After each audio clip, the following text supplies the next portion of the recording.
भूर्भुवः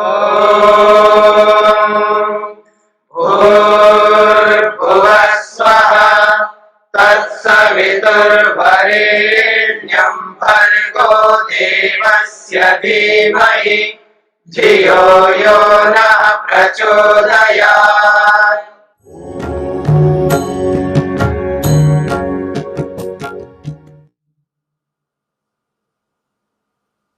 विभूतिपाद के 35 सूत्र हमने किए हैं।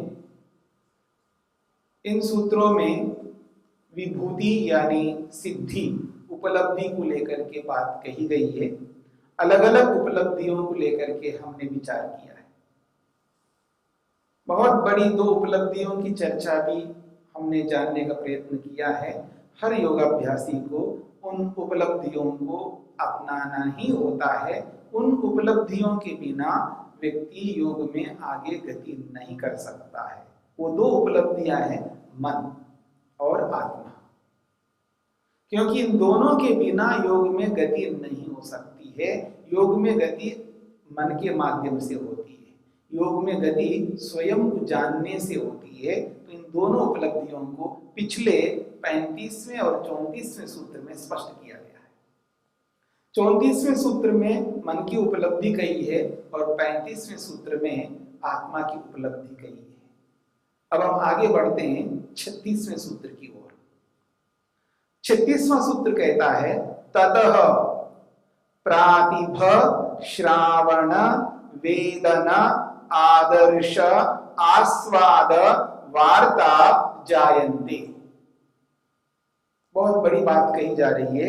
ततः प्रातिभ श्रावण वेदन आदर्श आस्वाद वार्ता जायन्ते। ततः का अर्थ है उससे। उससे किससे? जो इससे पूर्व 35वां सूत्र है उसमें पुरुष के बारे में कहा है, आत्मदर्शन के बारे में कहा है, आत्मा की समाधि के बारे में कहा, यानी आत्मा को जान लेने से, आत्मबोध कर लेने से, आत्म साक्षात्कार कर लेने से। तथा शब्द का अर्थ है आत्मबोध के कारण से क्या होता है? प्रातिभ, एक सिद्धि है प्रातिभ, दूसरा है श्रावण, ये दूसरी सिद्धि है, तीसरी है वेदना और चौथी है आदर्श और 5वीं है आस्वाद और 6ठी है वार्ता। ये 6 सिद्धियां उपलब्ध होती है, 6 सिद्धियां प्राप्त होती है। प्रातिभ श्रावण वेदन आदर्श आस्वाद और वार्ता, ये 6 सिद्धियां प्राप्त होती हैं पुरुष के ज्ञान से, आत्मबोध से, आत्मदर्शन से। अब एक एक की व्याख्या महर्षि वेदव्यास कर रहे हैं। सूत्र का इतना ही अर्थ है पुरुष के साक्षात्कार से प्रातिभ श्रावण वेदन आदर्श आस्वाद वार्ता नामक सिद्धियां उत्पन्न होती है। ये सूत्रार्थ है। अब इस एक एक उपलब्धि को स्पष्ट करते हुए महर्षि वेदव्यास कहते हैं प्रातिभ, ये जो प्रातिभ नामक सिद्धि है उससे क्या होता है? कहते हैं प्रातिभाग सूक्ष्म व्यवहित विप्रकृष्ट अतीत अनागत ज्ञानम। बहुत बड़ी बात कही जा रही है। जब प्रातिभ नामक सिद्धि प्राप्त होती है तो उसको उस सिद्धि के माध्यम से क्या अनुभूतियां होती है? तो कहते हैं सूक्ष्म, जो सूक्ष्म से सूक्ष्म पदार्थ हैं, जो विजिबल नहीं है, जिनकी विजिबिलिटी नहीं है, जो दिखाई नहीं देते, बहुत सूक्ष्म है, बहुत माइक्रो है, ऐसे सूक्ष्म से सूक्ष्म पदार्थों को भी इस प्रातिभ नामक सिद्धि के माध्यम से वो योगी जान लेता है। बहुत बड़ी बात है। फिर कहा व्यवहित, व्यवहित का अर्थ होता है ढका हुआ। कोई भी पदार्थ किसी से ढका हुआ हो, जैसे चादर के नीचे हो, दीवार के पीछे हो, या कहीं पर भी ढका हुआ पदार्थ है, ढकी हुई कोई चीज है, उसको भी योगी जान लेता है इस प्रातिभ नामक सिद्धि के माध्यम से।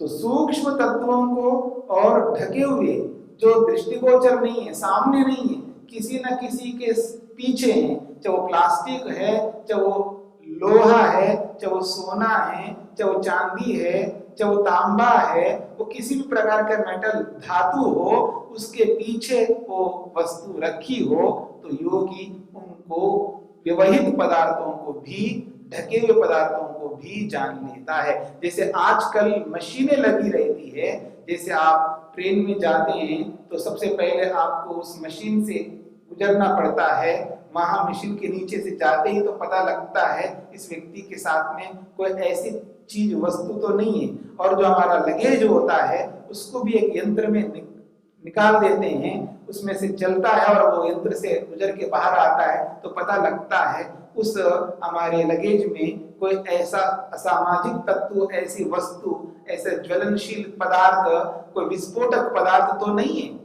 वो उनको पता लगता है, मशीन से पता लगता है। जैसे मशीन को बनाने वाले भी आदमी हैं, याद रखना, क्योंकि वो मशीन ऐसे नहीं पता लगा है, आदमी ने उस मशीन को बनाया है। तो जब आदमी ने ऐसा मशीन बना सकता है तो आदमी भी ऐसा कर सकता है, पर वो एक बहुत बड़ी सिद्धि होती है, ये योगाभ्यास के माध्यम से होता है।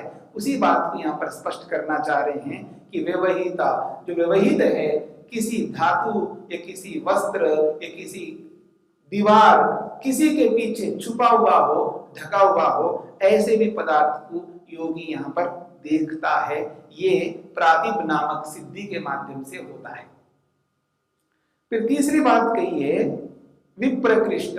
विप्रकृष्ट कहते हैं बहुत दूरस्थ पदार्थ, जो पास में नहीं है, बहुत दूर है। जैसे आप एक प्रदेश से दूसरे प्रदेश में भी अनुभव कर सकते हैं, यानी मान लीजिए कोई गुजरात में है तो दिल्ली में क्या है, दिल्ली में क्या हो रहा है, उसको भी यहां से बैठे बैठे वो योगी जान सकता है। यह है विप्रकृष्ट का मतलब दूर, दूरस्थ पदार्थों को, वस्तुओं को भी योगी जानता है। चाहे वो लिविंग बीइंग हो या नॉन लिविंग थिंग हो, कोई भी वस्तु हो, उनको वो समझ लेता है। यही विप्रकृष्ट का अर्थ है, दूरस्थ पदार्थों को भी वो समझ लेता है इस प्रातिभ नामक सिद्धि के माध्यम से। फिर अगली बात कही है अतीत अनागत ज्ञानम। तो योगी इस प्रातिभ नामक ज्ञान से अतीत के बारे में भी जानता है, अपने पास्ट के बारे में भी जान सकता है, दूसरे के पास्ट के बारे में भी जान सकता है, भूतकाल के विषय में वो जानता है इस प्रातिभ नामक ज्ञान से। ये भी बहुत बड़ी बात होती है, हर कोई व्यक्ति ऐसा जान नहीं पाता है, लेकिन योगी जानता है, ये बात कही जा रही है। अतीत। फिर अनागत। अनागत का अर्थ होता है भविष्य, भविष्य के बारे में भी जानता है, अपने भविष्य के बारे में जानता है, दूसरों के भविष्य के बारे में भी जानता है। ये ऐसी सिद्धि है प्रातिभ नामक सिद्धि, जिसके माध्यम से वो फ्यूचर को भी, भविष्य को भी जानता है और भूत, पास्ट को भी जानता है। तो ये सारी सिद्धियां जो है ये प्रातिभ नामक सिद्धि के माध्यम से उपलब्ध होती है। अगली सिद्धि है श्रावण। श्रावण नामक एक सिद्धि है, ये भी बहुत विशिष्ट सिद्धि है। इसके माध्यम से दिव्य शब्द श्रवणम, इस श्रावण नामक सिद्धि के माध्यम से दिव्य शब्द को वो सुन सकता है। दिव्य शब्द दो प्रकार के हो सकते हैं। कुछ शब्द हैं जो बहुत सूक्ष्म होते हैं, इतने सूक्ष्म होते हैं हर कोई व्यक्ति उसको सुन नहीं सकता है।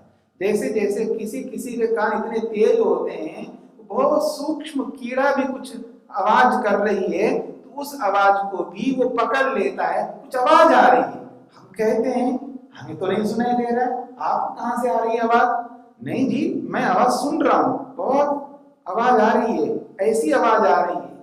जब उसके इन्वेस्टिगेशन करो, छानबीन करके देखो तो पता लगे कोई ऐसी कीड़ा है, वहां पर है कीड़ा दूर, पर उसकी आवाज को वो व्यक्ति अपने कानों से पकड़ रहा होता है। किसी के कान बहुत तेज होते हैं तो किसी की आंखें भी बहुत तेज होते हैं। कोई पास से देख नहीं पाता है, कोई दूर से देख नहीं पाता है, लेकिन कोई पास, बहुत पास से भी देख लेता है, बहुत दूर से भी देख लेता है। तो ये कहना चाह रहे हैं श्रावण नामक जो सिद्धि है उसके माध्यम से दिव्य शब्दों को वो सुन लेता है, सूक्ष्म से सूक्ष्म शब्द हो उसको सुन लेता है। या तीव्र से तीव्र बहुत बड़ा शब्द हो तो उसको भी वो सुन लेता है। हम लोग बड़े फ्रीक्वेंसी वाले जो शब्द होते हैं उनको नहीं सुन पाते, जैसे चमगादड़ के बारे में सुनते हैं, पर आजकल बहुत चल रहा है कि उसके कारण से वायरस ऐसा आ गया है, लोग उनके कारण से मरते जा रहे हैं। तो चमगादड़ भी जब चलता है तो उसकी तो आंखें नहीं होती है, वो देख करके नहीं चलती है, ये चलता है। चमगादड़ जो है आवाज के माध्यम से चलते हैं, साइंस तो यही कहता है। तो वो आवाज करते हैं, फिर वो आवाज जाकर के टकरा करके वापस आते हैं। उनकी जो आवाज है इतनी हाई फ्रीक्वेंसी में होता है, हम लोग अपने कान से सुन नहीं सकते। इतने बड़े आवाज होते, इतने तीव्र गति के बहुत विशाल आवाज होते हैं, वो हम नहीं सुन सकते। तो और भी शब्द ऐसे होते हैं जिनको हम सुन नहीं सकते। कभी कभी जब धमाका होता है, वो जो धमाके का जो शब्द है हमारे कान सहन नहीं कर पाते हैं, कुछ समय के लिए हमारे कान बंद हो जाते हैं। इतनी बड़ी हाई फ्रीक्वेंसी के अंदर जब आवाज आती है, तो चाहे वो कितनी तीव्र गति का हो या कितनी ही मंद गति का हो, सूक्ष्म से सूक्ष्म और बड़े से बड़े तीव्रता से तीव्र शब्दों को भी वो सुन लेता है। इसलिए कहा दिव्य शब्द श्रवणम, दिव्य शब्दों को वो सुन लेता योगी इस श्रावण नामक सिद्धि के माध्यम से। तीसरी सिद्धि बता रहे हैं वेदना। वेदना नामक सिद्धि से क्या होता है? दिव्य स्पर्श अधिगमा। वेदना नामक सिद्धि वो है जिससे दिव्य स्पर्श की अनुभूति होती है। देखिए, सामान्य स्पर्श को हम अनुभव करते ही हैं, कोई खुरदरा है, कोई कोमल है, कोई कठोर है, अलग अलग स्पर्श होते हैं। और वस्तु की दृष्टि से भी स्पर्श अलग अलग प्रकार के होते हैं। आप रुई का स्पर्श देखिएगा, आप पॉलिस्टर की आप स्पर्श देखिएगा, आप उलन का स्पर्श देखिएगा, आप अलग अलग वस्तुओं के अलग अलग स्पर्श होते हैं। जो अमूमन जो भी स्पर्श हम लोग करते हैं वो ऐसा स्पर्श नहीं है जो हर कोई उसके स्पर्श को अनुभव नहीं कर पाता है। एक दिव्य स्पर्श यानी बहुत सूक्ष्म ऐसा स्पर्श है जो आम आदमी कोई भी उसका अनुभव नहीं करता है, लेकिन योगी ऐसे ऐसे स्पर्श का अनुभव करता है जो दिव्य है, बहुत उत्कृष्ट स्पर्श होता है। ऐसे स्पर्श को भी वो अनुभव करता है। ये वेदना नामक सिद्धि के माध्यम से ये बात कही जा रही है। अगली सिद्धि बता रहे हैं आदर्श। आदर्श नामक इस सिद्धि से योगी दिव्य रूप का अनुभव करता है, दिव्य रूप संवित। एक रूप होता है, सामान्य रूप से जितने भी रूपवान वस्तुओं को हम देखते हैं वो देखते ही है, चाहे वो पहाड़ों को देखें, वृक्षों को देखिए, वनस्पतियों को देखें, अलग रंग बिरंगे जो भी पदार्थ हैं, पक्षी हैं, जंतु हैं, जो भी है, जिनके अंदर जो भी रूप है, उन सब रूपों को हर कोई व्यक्ति देखता है। लेकिन यहाँ उस रूप की बात हो रही है कि दिव्य रूप, तो वो दिव्य रूप को देखता है। आपको स्मरण हो, जब हम समाधि पाद पढ़ रहे थे, समाधि पाद में सूत्र आता है कि अपने मन को वहां लगाओ, तालु में लगाओ और ऐसे स्पर्श, दिव्य स्पर्श की अनुभूति करो। अपने मन को नाक पर, नासिका पे लगाओ तो दिव्य गंध की अनुभूति करेंगे। तो दिव्य गंध, दिव्य स्पर्श, दिव्य रूप, दिव्य रस जैसे वहां पर बताया है, उसी प्रकार से यहाँ पर बताया जा रहा है कि आदर्श नामक जो सिद्धि है, इस सिद्धि के माध्यम से दिव्य रूप को वो अनुभव कर लेता है। यहाँ पर ये बात कही गई है। ऐसे ही अगली पांचवी सिद्धि बताई जा रही है आस्वाद। आस्वाद नामक सिद्धि के माध्यम से दिव्य रस संवित, दिव्य रस की अनुभूति करता है। दिव्य रस का मतलब जो भी षड रस हम अनुभव करते हैं, मधुर, अम्ल, लवण, कटु, तिक्त, कषाय, ये जो हम बाहर से जो जिन रसों की अनुभूति करते हैं, ये वो रस नहीं होते हैं। एक विलक्षण रस होता है जो बाहर के रसों से सर्वथा भिन्न होता है। ऐसे रस की अनुभूति इस आस्वाद नामक सिद्धि के माध्यम से योगी करता है। ये बात कही जा रही है। अंतिम छठी जो सिद्धि है वो है वार्ता। वार्ता नामक सिद्धि के माध्यम से दिव्य गंध विज्ञानम, वो दिव्य गंध का अनुभव करता है। ऐसी गंध है जो बाहर की गंधों से सर्वथा अलग है। बाहर की दो प्रकार की गंध हैं, एक दुर्गंध है, एक सुगंध है। जो भी सुगंध मानते हैं हम लोग, उन सुगंधों को जब बाहर से हम अनुभव करते हैं वो वैसी सुगंध नहीं होती है, वो ऐसी दिव्य सुगंध होती है जो बाहर से नहीं होती है, जो अंदर से होती है।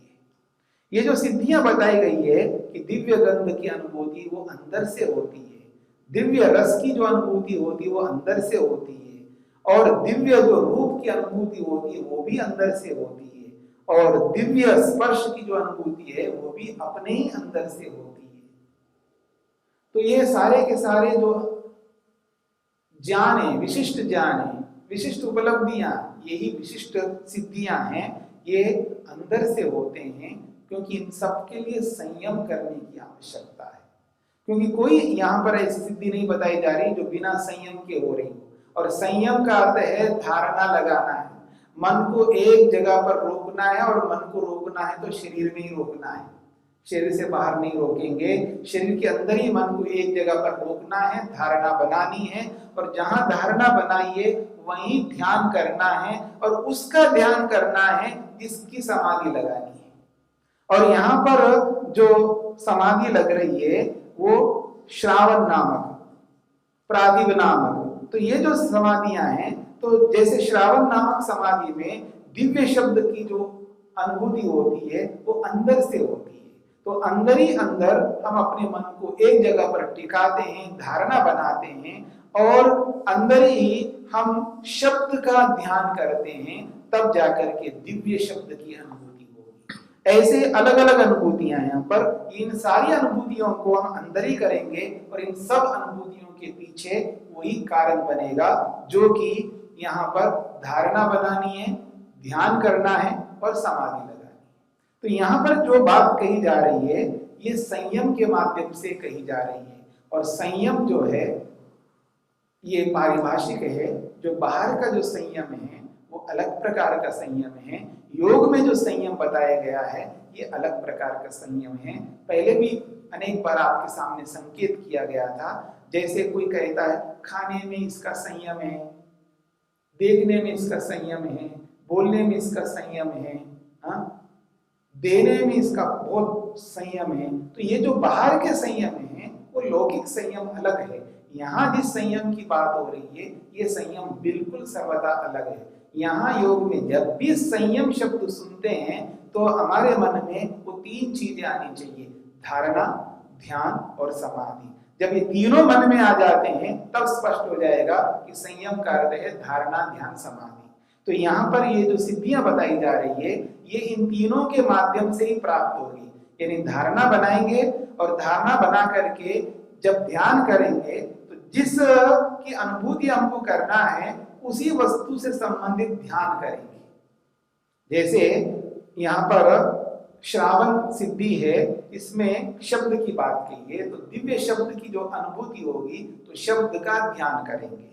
वेदन नामक सिद्धि में स्पर्श की अनुभूति हो रही, वो भी दिव्य स्पर्श की, तो स्पर्श में स्पर्श का ध्यान करना है, ऐसे रूप का ध्यान करना है, रस का ध्यान करना है, ऐसे ही गंध का ध्यान करना है।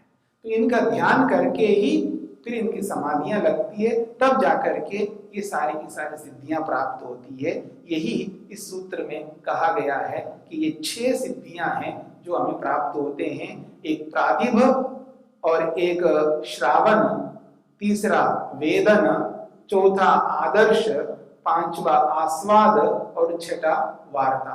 ये 6 सिद्धियां पुरुष के ज्ञान से, आत्मदर्शन के माध्यम से हो रहे हैं, ये विशेष बात है।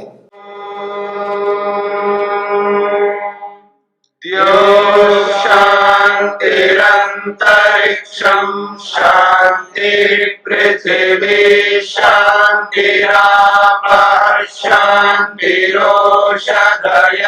शांति वनस्पतयः शांतिर्विश्वे देवाः शांतिर्ब्रह्म शांति सर्वं शांति शांतिरेव शांति क्षमा शांतिरेधि।